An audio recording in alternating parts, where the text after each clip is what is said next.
Okay, on this video, we're going back into fatty liver disease because, believe it or not, this is a major problem, especially here in America. And it's not just because fatty liver disease is not an alcoholic issue anymore. It is a Western processed diet issue, and statistics are overwhelmingly depressing on how many people are suffering from fatty liver disease. So I wanted to do some videos because it's really, the liver is a very interesting organ when we look at it through the lens of fasting, because you need the liver to make ketones. So those of you that are learning metabolic switching from my videos here and from my books, your liver needs to be healthy in order to make a ketone. And so even though you may not have been officially diagnosed with non-alcoholic fatty liver disease, your liver may be a little sluggish, and there are some things you can do so that when you get into that fasted state, you're getting better and better results and more healing is happening there. But for those of you who have had the diagnosis, let's get you some sound lifestyle solutions. And in this video, I want to go through some drinks, some really cool drinks, some that you might like that will really help you reverse this situation. So, ready? Let's dive in. First, I just want to read you this statistic because I had to reread it. I had to relook it up. I had to make sure I was spot on this one because it blew me away. A 2022 study found that 39% of American adults, 39% of American adults have non-alcoholic fatty liver disease, and they're expecting that to be 50% by the year 2030. That includes 75% of overweight people and 90% of obese people. Non-alcoholic fatty liver disease is the most common disease in the US. This is crazy. This is crazy, you all, because you can change it with lifestyle. Before I go into these three drinks, I just want to point out there is only one explanation of a growing number, like what I just revealed about it going to 50% by 2030. And that is because of the toxic oils, that the toxic ingredients, the highly refined flours and sugars that are in our Western standard diet. So yes, these three drinks I'm about to go into are going to be very helpful to support your liver, but I most importantly want you to get off of the processed foods. And I've done a lot of videos on those. I'm sure my team will put some links in here for you guys if you are unclear what that is. In Eat Like a Girl, my new cookbook, I have a ton in there about obesogens and how to read ingredient labels. So if you are not aware of how to read an ingredient label, if you're not aware of ingredients that are in your food, now is the time. Because just because you don't know what's in your food doesn't mean it's not going to harm you. And that's exactly what these statistics tell me, is that the quality of our food has gone down so bad that it is harming people. And so we need to be aware of what we're eating. Okay? So with that in mind, I really want to dive into three drinks that are great for burning the liver fat and supporting your liver. Keep in mind, this is a fasting principle, and I think it's really important to bring it forward, is that when you have too much sugar in your system and the cells can't take it all in, what those cells will do is they will pass that extra sugar on to other places. Some of those places that it passes that extra sugar and those toxic oils that I've done video after video on, some of the places it will store it is in fat around your outside of your body, that you look in the mirror, you don't like the fat. That's just all of that is a pantry for things your body didn't know what to do with. But by the time it stores it in the liver, you got a problem. You have a storage problem. The pantry is really full. And so now what's happening is it's storing it in the liver. Your liver is what makes ketones. So when you switch over into the fasted state, you need your liver to do that. But your liver is what detoxifies you. It gets rid of the toxins. So if it gets bogged down with all this extra sugar, it can't detoxify. Your liver breaks hormones down. So it breaks down thyroid hormones. It breaks down sex hormones. It makes cholesterol, good cholesterol. You need cholesterol to be able to make estrogen. I mean, it is a vital organ. Next to the brain, it is probably the hardest working organ in your body. So let's make sure that we are taking great care of it. So here are the 3 drinks that you can add in once you get rid of the toxic food. So again, I want to be really careful. I don't just throw these 3 drinks out there and you think these are going to be miracles. It has to, if you put these 3 drinks in conjunction with a fasting lifestyle and cleaning up your sugar burner metabolism by stopping the eating of toxic foods, this will get much easier. So here's the drink number 1, green tea. So here's what the research says. A 2016 study in the International Journal of Prevention Medicine found that taking green tea extract every single morning for 90 days significantly improved liver function in people who had non-alcoholic fatty liver disease compared to those people who got a placebo. An early sign of non-alcoholic fatty liver disease is elevated liver enzymes.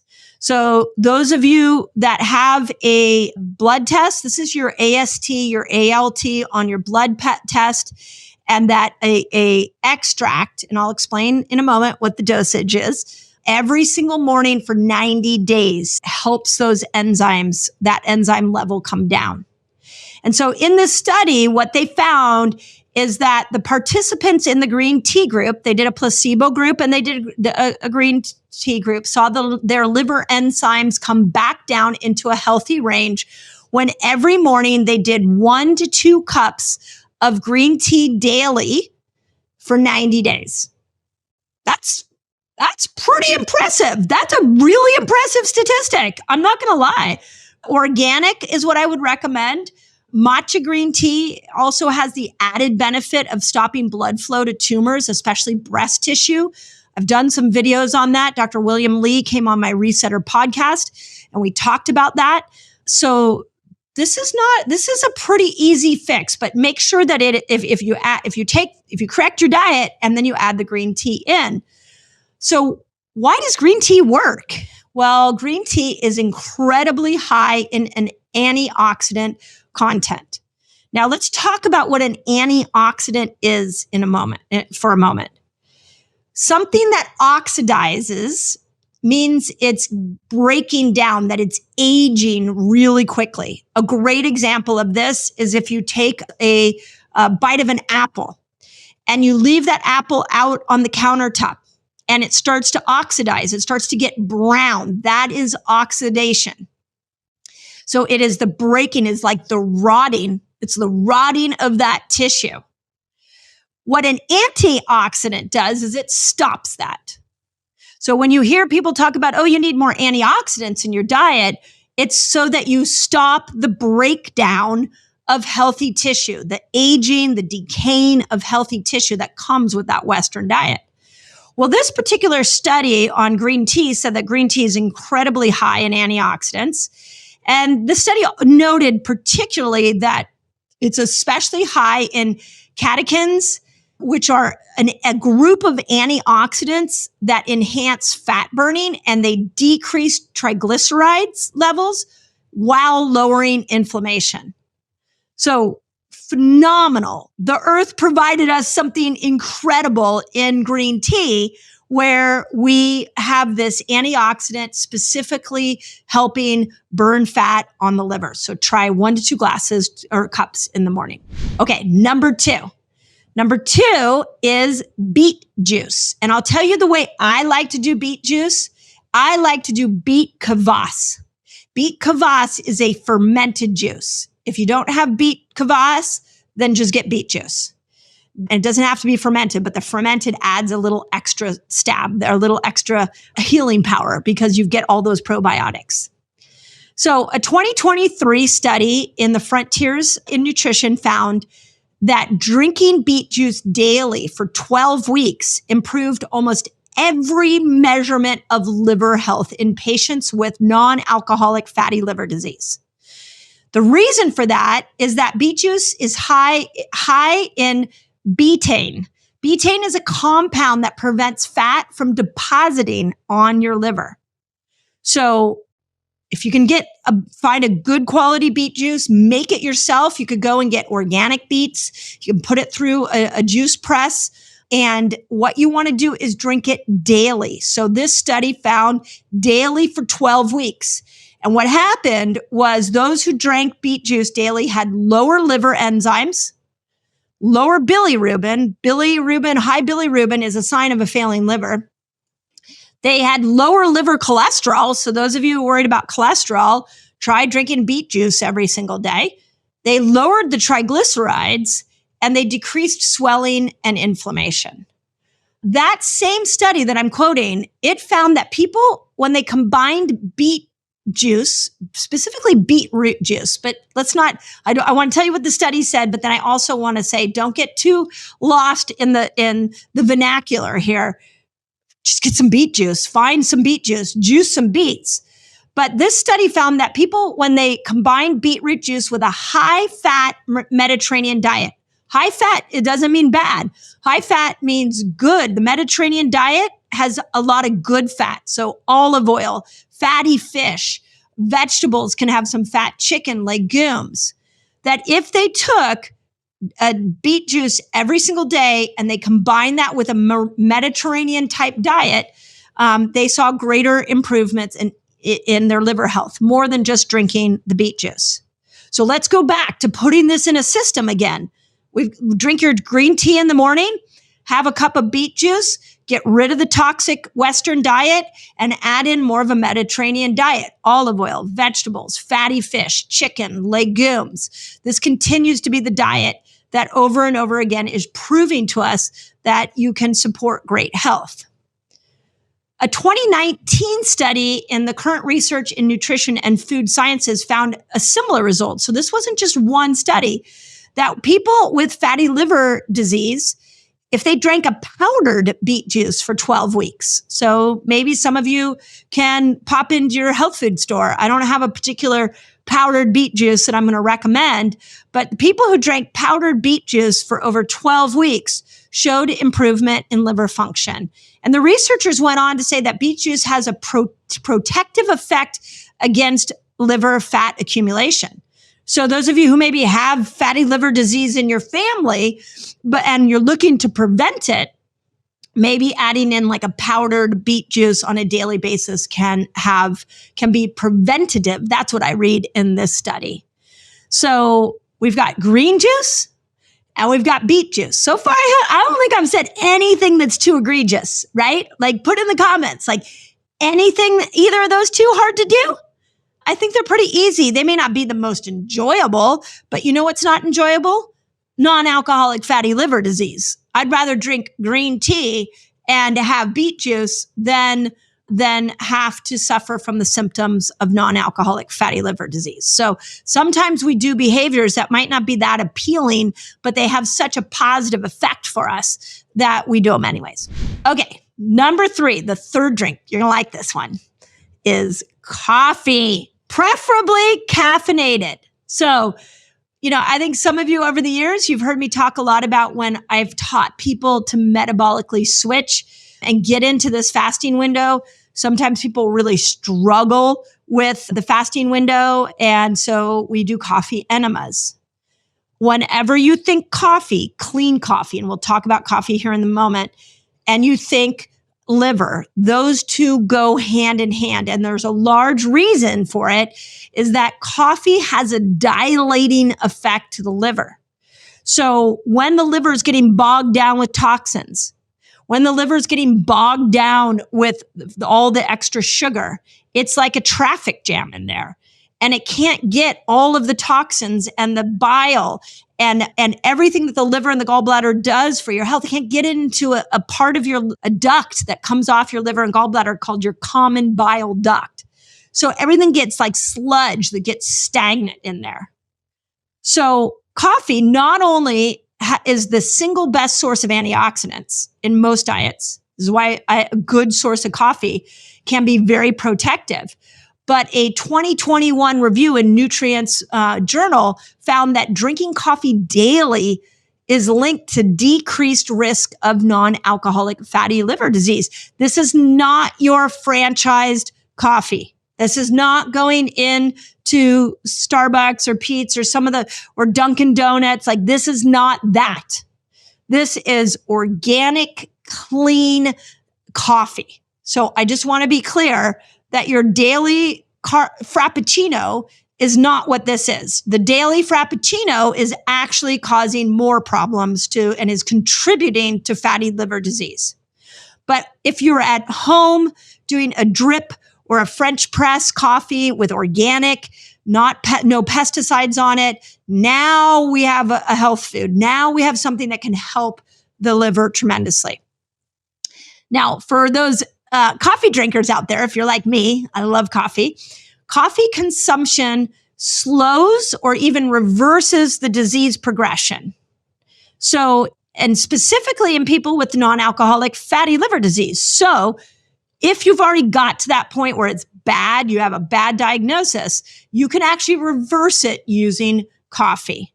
Now, I do want to point out that there was one study when I went to go grab this. It was a 2021 review in the Frontiers of Pharmacology, found a similar result, that coffee decreases both the risk and the severity. So, I mean, the studies are phenomenal, and researchers believe that it has to do with improving the fat burning capabilities of the liver, bringing inflammation down.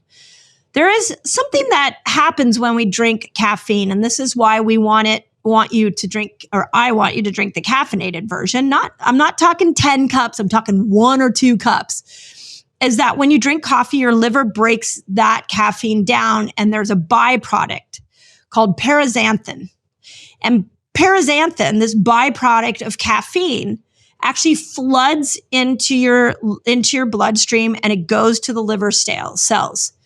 And there was a 2011 study that showed, and this was in hepatology research, so this was a liver journal, shows that paraxanthins turn off the growth factors that drive liver scarring from non-alcoholic fatty liver disease. So think about this for a moment. Your liver is inflaming. It's had too many toxins. It can't do its job. It's got too much sugar. All of that excess around the liver is causing this scarring.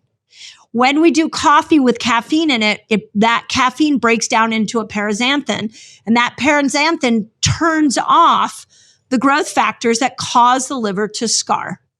So this was a study done in rats. So I just want to point this out, because one of the things that my team of researchers and I did when we looked at putting this video together is we came to this conclusion that we like to give you human studies, and it's hard to say that a rat study is going to equate always to a human. But when we see this many studies line up, it's clear that coffee has a protective effect against the liver, and that this paraxanthin, the caffeinated part, may be a large reason why. So not decaf, make sure it's caffeinated, make sure that it's clean. So we've got our green tea, we've got our beet juice, if you can do beet kvass where you ferment it, even better, and we've got our coffee. All three need to be organic and clean and done on a daily basis, and that supports the liver. Easy? Super easy, right? Not hard to do. We also have get off the toxic food, get off the standard Western diet, learn how to read ingredient labels, maybe get more onto a Mediterranean diet. I have a whole cookbook with amazing recipes called Eat Like a Girl. Those diets would be phenomenal for fatty liver disease. And I have lists of obesogens and things you can that will help you get off of some of the toxins that are destroying your health. Okay, you know how when you're trying to get in and out of fat burner, sugar burner, and sometimes you struggle? It might be that you have a metabolic blocker that's at play here. Want to know what those blockers are? Click on the link above and I'll take you straight to a giveaway, and you can have my list of metabolic blockers. Let's talk about how the liver impacts your energy levels, your weight, and metabolisms, which is basically the first question. So the Q&A section of my videos is now being derived mostly from my Reset Academy. They have a lot of questions they ask. I try to answer them all. Some of this was the overflow, and you all ask questions. So keep the questions coming, and I'll keep answering them so that these videos become real guiding lights for you when you look at your health. So the first question that was asked was, how does the liver health impact energy, weight, and metabolism? Okay, especially as we age, let's go back to the metabolic switch. So when we look at the sugar burner system, this is the system that when glucose comes in, we have to make enough insulin to be able to escort that glucose into the cell. The sugar burner system, the organ that has to work the hardest there is the pancreas. I would also maybe throw the gut in there. The gut and the pancreas are in this sugar burner system.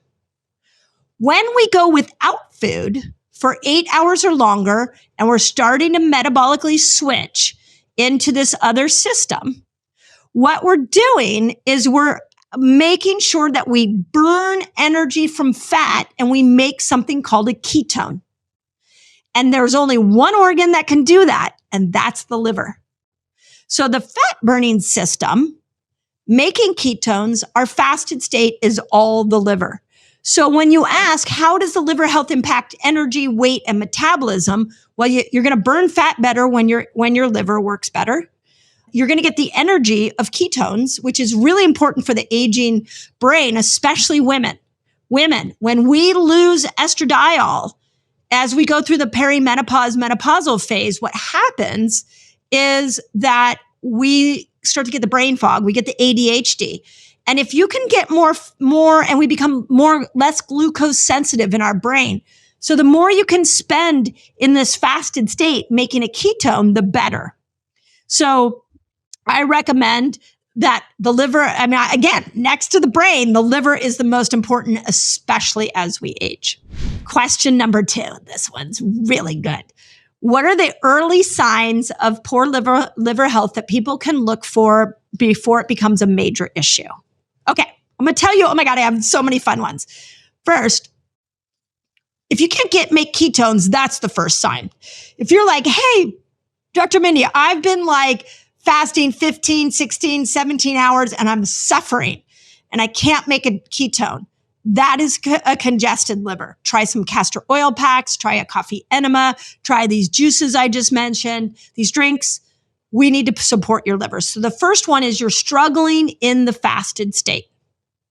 Okay, second one, this is one I do. I have a body scan that I do almost every day. And one of the places that I look in the body scan is right in the center of my eye. This is a study called iridology. It's an old ancient study that our eyes can tell us what's going on with our organ system. So I look at the inside of my eye, and is it yellow? When you're drinking a lot or you have non-alcoholic fatty liver disease, you will see a little yellow tinge right on that inner side of the eye. So that would be the second one. The third sign, and I did a whole video on this, again, I hope my team puts links in here, is cracking on the bottom of your feet.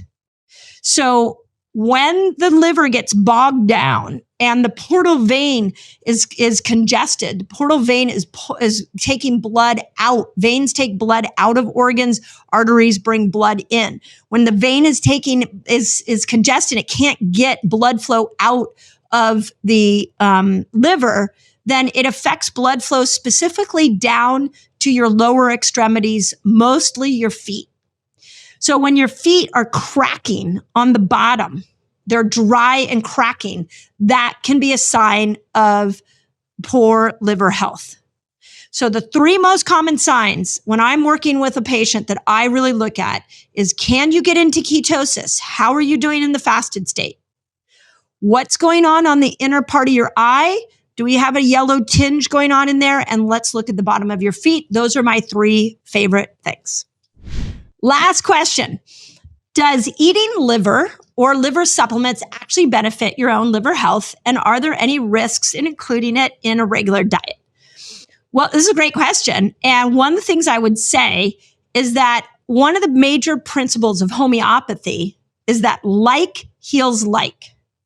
This is personally why I will do organ meat, because when we eat organ meat, it is healing whatever organ we're eating. So if you're eating liver, you will have all the nutrients in that liver to be able to heal your own liver, even if it's a different animal.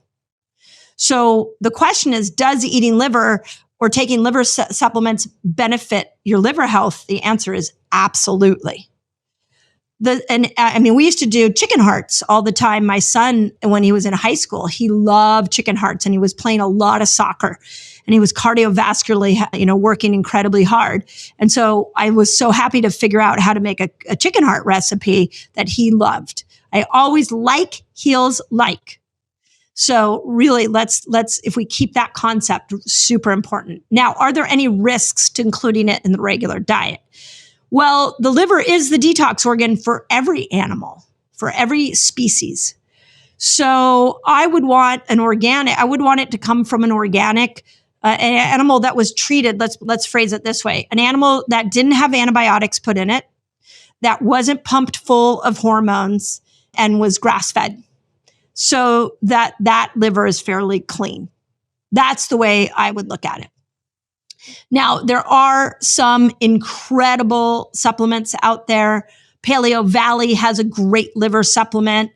A lot of times at the holidays, depending on when you're watching this video, I will take liver supplements over the holidays because there's more socializing, there's more drinking of wine in my household. We like big meals, big elaborate meals with good bottles of wine and great conversation. And so I will take more of the organ liver supplements during that time. If, this video was really focused on non-alcoholic fatty liver disease. So if you go on vacation and all of a sudden you have a challenge because you ate horribly, you went on a cruise, which is notorious for bad food, then dip into these liver supplements or liver and organic liver if you have access to it. The other thing is, I'd really encourage you all that have struggled in this fasted state to make ketones, or you're going 24 hours without food and you're still finding yourself really struggling.